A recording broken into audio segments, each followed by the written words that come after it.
네, 안녕하세요. 2015년 4월 4일자 기출문제 한번 풀어보겠습니다. 현장 크레인 같은 경우에는 필기시험이 그렇게 어렵지는 않아요. 어렵지는 않은데 이 전기 부분이 조금 어렵고 나머지 부분들은 구조라든지 이런 방법이라든지 이런 방법과 안전 기준에 맞춰서 안전을 어떻게 하는 이런 부분들이 이제 중점적으로 나오고요. 그 다음에 이제 제작 기준에 대해서도 이제 일부 조금씩 물어보고 안전에 대해서 물어보고 법규 이제 일부 조금 물어보고 전기 부분이 좀 어려운 부분이 나오고 계산 문제 한 정도니까 웬만하면 기출문제 5개에서 많이 풀어도 10개만 풀어보시고 요점 정리만 좀 하시면 60점 이상 받는 데는 뭐 큰 문제가 없지 않을까 싶습니다. 부담 갖지 마시고 지금부터라도 열심히 하시면 문제없이 합격하실 수 있습니다.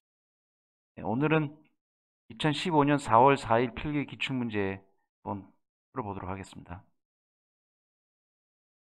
문제 1번. 와이로프 등이 훅으로부터 이탈되는 것을 방지하는 안전장치라고 했습니다. 훅 고정장치, 훅 해지장치, 훅 해지장치라고 그러죠.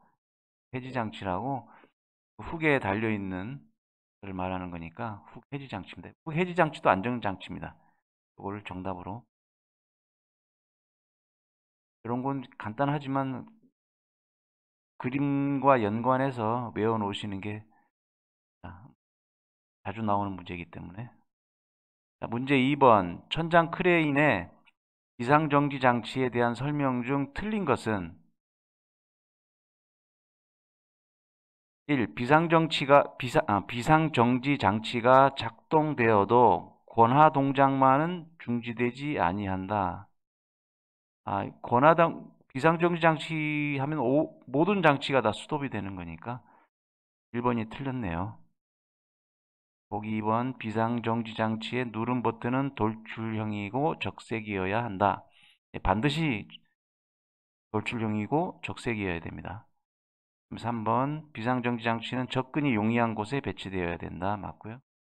4번은 이제 수동 복귀시켜야 된다. 네, 다 비상정지 장치의 조건입니다. 여기 어긋나면 안 됩니다. 1번이 틀렸습니다. 3번. 훅에 대한 내용 중 틀린 것은 1, 틀린 거죠. 50톤 이상의 훅은 고리가 반드시 한쪽으로 되어 있어야 하중을 집중해서 올 때 이게 틀린 건데. 예, 예, 이게 틀린 겁니다.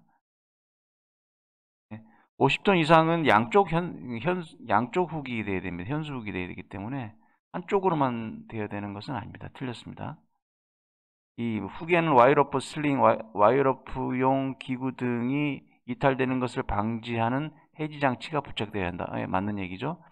3번. 훅의 강도는 각 부분의 인장 하중, 압축 하중, 전단 하중이 걸리므로 그 응력을 이겨내는 강도가 필요하므로 안전 개선 5 이상의 것을 사용한다. 맞는 얘기고요. 예. 4번. 훅 사용 중에 줄거리 부분의 마모는 원추수의 5% 이하이고 2mm 이하일 때는 다듬어 사용한다. 예, 맞습니다. 예, 1번이 답이 틀렸네요. 4번.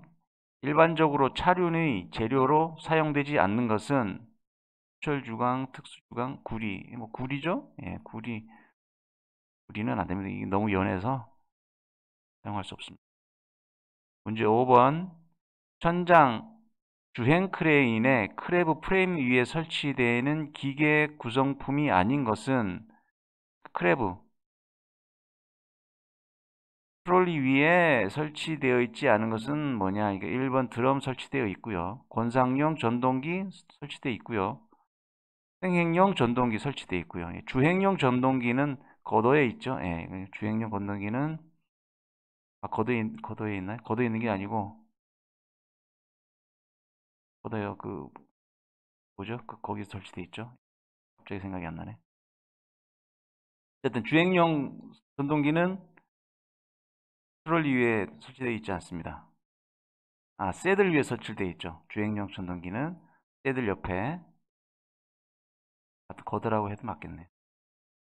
6번 와이어로프를 드럼에서 최대로 풀었을 때 최소 몇 바퀴 남겨 놓아야 되니까 2바퀴죠. 최소 2바퀴 내지 3바퀴라고 말씀드렸습니다. 그럼 요거는 시험에 단골이기 때문에 꼭 외우셔야 됩니다. 2바퀴입니다.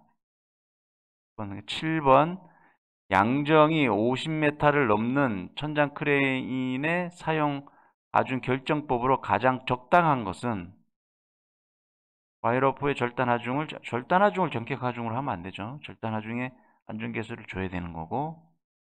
2번 와이어로프의 안전율은 전격 하중의 훅과 블록의 무게만을 고려하여 정한다. 이것도 아니죠. 3번 보겠습니다. 와이어로프의 안전율은 전격 하중의 훅, 블록 및 로프의 중량까지를 고려한다. 여기 3번이 맞습니다. 모든 걸 다 고려해야 되는 거죠. 무게가 있으니까. 중력에 닿는 것들은 다 해야 되는 거죠. 와이어로프의 안전율은 와이어로프 절단 하중에 대하여 전격 하중 2, 3 아니죠. 5 이상이라 해야 됩니다. 5 이상. 8번 와이어로프의 지름이 20mm인 경우 한국 산업표준에서 정하고 있는 제조 시 기름이 아니고 지름이죠. 지름의 허용차는 얼마인가? 0에서 7%입니다. 10%. 산업표준에서 이렇게 정해놓은 거기 때문에 이거 그냥 외우셔야 돼요. 9번 마그넷 브레이크 점검 결과 라이닝 두께가 30% 감소되었을 때 조치하는 방법으로 가장 적절한 것은 스트로크를 조정한다. 스트로크를 조정합니다. 이게 정답입니다. 라이닝이 50%까지는 사용할 수 있도록 되어 있기 때문에 50% 미만일 경우에는 스트로크를 조정해서 계속 사용하면 됩니다. 불안할 필요가 없고요. 브레이크 드럼 직경을 크게 한다. 이건 말이 안 되는 거고. 마모 한도가 50%니까 닳을 때까지 계속 사용을 하는데 스트로크를 조정해 가면서 써야 됩니다. 답은 1번입니다. 문제 10번 리미트 스위치에 대한 설명 중 틀린 것은 보통 권상장치에 사용하나 필요에 따라 주행 횡행에도 사용할 수 있다. 보통 권상장치에도 사용을 하고 주행 횡행에도 리미트 스위치 다 설치합니다. 틀린 얘기는 아니니까. 2번 권하 시 리미트 스위치가 작동하는 지점은 드럼의 와이어로프 약 3바퀴 정도 남아있는 것이다. 맞죠? 3번 비상용 리밋 스위치는 상용 리밋 스위치가 고장났을 때 작동하는 것 맞죠? 4번 횡행 스위치는 중추식이다. 이게 틀렸죠. 횡행에는 중추식을 사용할 수가 없습니다. 레버나 스크루식이나 캠식이나 이렇게 쓰는데 보통 레버식을 많이 쓰고요. 중추식은 권상 권하에만 씁니다. 권하에는 못 쓰죠. 권상에만 씁니다. 권상. 11번 크레인의 과부하 장치를 부착 시 해당되는 내용이 아닌 것은 법 규정에 의한 안정품 당연한 거고 전격 하중 1.1배 권상 시 경보 장치와 함께 권상 작동이 정지될 것. 과하중이니까 정지가 되죠. 선회 횡행 시 횡행 및 주행 작동이 가능한 구조일 것. 과부하 장치는 무게에 관련되어 있는 거기 때문에 횡행, 주행 작동에는 작동할 수가 없죠. 다른 리밋 스위치를 또 추가로 설치를 해야 되는 부분이니까 3번이 틀렸네요. 임의로 조정할 수 없도록 봉인되어 있을 것. 요거 꼭 외워놓으십시오. 봉인되어야 된다. 아무나 조정할 수 있게끔 되어 있을 것. 이렇게 되면 틀린 입니다. 이것도 문제가 자주 나오는 부분이기 때문에 여기서 답은 3번입니다. 12번 천장 크레인 주행 장치의 동력 전달 부분에 관한 설명 중 틀린 것은 단일 전동기로서 단일 감속기 케이스에 출력을 공급하는 구조가 중앙기어 케이스 구동식. 중앙기어 구동식의 대표적인 예고. 출력 축이 전동기 양쪽으로 연결된 이중 전동기를 사용하는 것을 중앙 전동기 구동식이 아니죠, 그죠? 예, 위에 지금 중앙기어 전동 구동식이 나와 있는데 이런 거는 제가 좀 본 적이 없어요. 2번이 틀린 거고, 3번은 중앙기어 케이스 복합 형태를 이중 기어 구동식이라 한다. 이게 뭐 3번도 맞고요. 4번 독립륜 구동식은 두 개의 전동기 각각 독립적으로 설치되어 있는 게 독립륜 구동식인데 2번은 제가 본 적이 없고 좀 이해가 안 되는 내용입니다. 4번 2번입니다. 또 2번인데 뭐 어떻게 제가 본 적이 없어서 따로 설명을 못 드리겠네요.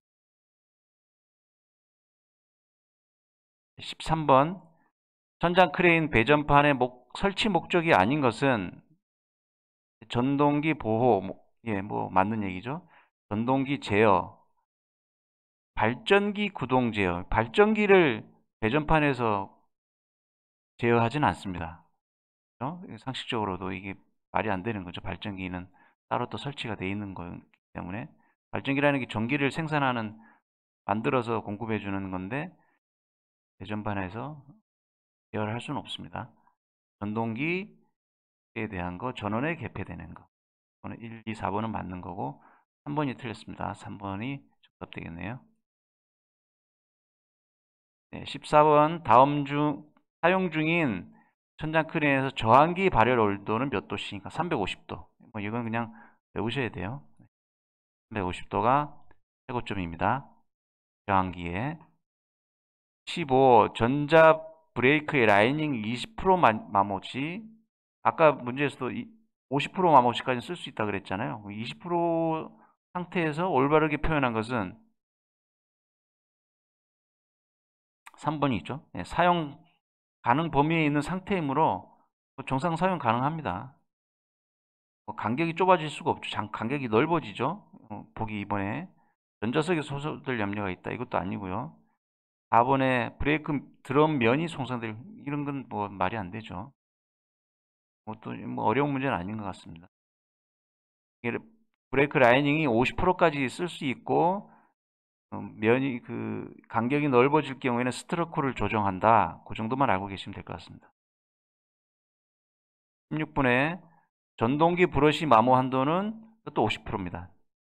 전동기 브러쉬, 전기를 공급해주는 전동기 브러쉬의 몇 %까지 사용할 수 있느냐? 마모 한도가 50%니까요. 50%까지 사용할 수 있습니다.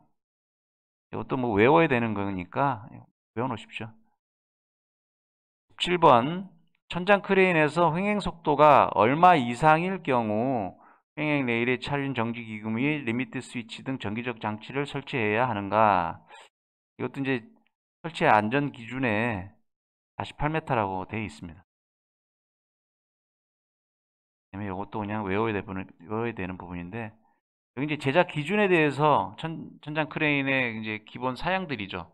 그런 것들은 이제 몇 문제는 물어보기 때문에 그것들은 익혀 놓으시는 게 문제상으로 그냥 익혀 놓으시는 게 좋을 것 같습니다. 기준을 다 줄줄 외울 필요는 없고요. 시험에 자주 나오는 부분들, 나왔던 것들 이런 거 위주로 공부를 하시면 될 것 같습니다. 18번 천장 크레인용 시브 홈의 마모 한도는 이것도 제작 기준에 나와 있습니다. 왜 20%가 적정하고 좋은지는 학자들이 연구를 했겠죠. 그리고 그걸 가지고 기준을 만들어 놨기 때문에 저희는 이제 이걸 외워야 되는 거죠. 20%. 전에 문제 풀 때도 몇 번 말씀을 드렸는데 시브 홈의 마모 한도는 20%다. 이건 이 상태 그냥 외우시는 게 좋을 것 같습니다. 시간 절약되고요. 시험에 나오는 스타일이 딱 이런 스타일이니까 문제 자체를 외우십시오. 19번 천장 크레인에서 일반적으로 가장 널리 사용되는 차륜 구동 방식은 2륜과 4륜이죠. 뭐 자동차를 생각해도 2륜 아니면 4륜이죠. 3륜, 6륜은 없습니다. 이런 것들은 거의 보통은 이제 2륜을 쓰는데 큰 무거운 거 하는 거는 모터를 이제 구동륜, 동동륜에다가 다 구동륜으로 사용하는 경우에 근데 보통 2륜, 4륜으로 씁니다. 자, 20번 천장 크레인에 설치되어 있는 통로에 관한 설명으로 틀린 것은 이것도 제작 기준입니다. 이건 제작 기준이 좀 많이 나왔는데 1번 통로 바닥면은 미끄러지거나 넘어질 위험이 없어야 된다. 이건 뭐 헷갈릴 일은 없겠죠. 요 보기는 요 문구도 그대로 나와 있습니다.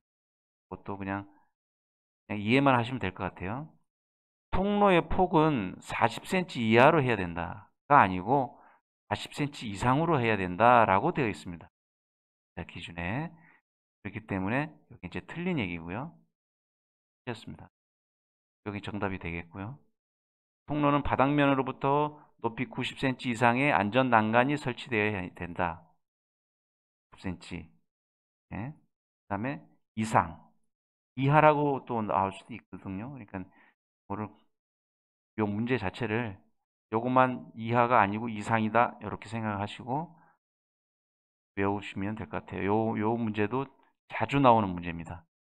보기 4번에 통로는 바닥면으로부터 높이 90cm 이상의 발끝막이 판이 설치되어야 한다. 외워놓으시는 게 좋을 것 같습니다. 자주 나오는 문제입니다. 40cm, 그 다음에 90cm 이상 이하 뭐 이런 식으로 자주 나오니까 보시면 도움이 많이 될 것 같습니다. 예, 오늘은 20번까지만 동영상에서 풀어보고요. 다음에 또 11번부터 풀어보도록 하겠습니다. 문제를 먼저 풀어보시고 답을 맞춰보시고요. 인터넷상으로만 풀지 마시고요. 저는 추천드리는 게 프린터를 해서 푸시고 채점을 하셔서 틀린 거는 그 옆에 또 조금씩 주석을 달아 놓으신 다음에 나중에 시험 치시기 전에 하루 전이나 당일날 책을 보지 마시고 문제 풀어봤던 데서 틀렸던 문제들만 한 번씩 리뷰를 하시면 도움이 많이 되십니다. 보통 틀렸던 문제 또 틀립니다. 프로 그렇습니다. 맞았던 문제는 안 틀립니다.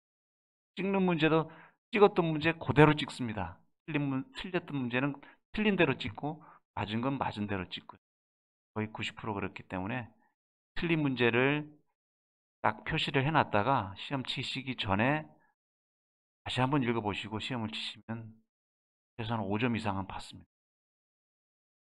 경험상. 네, 오늘은 여기까지 하겠습니다. 수고하셨습니다.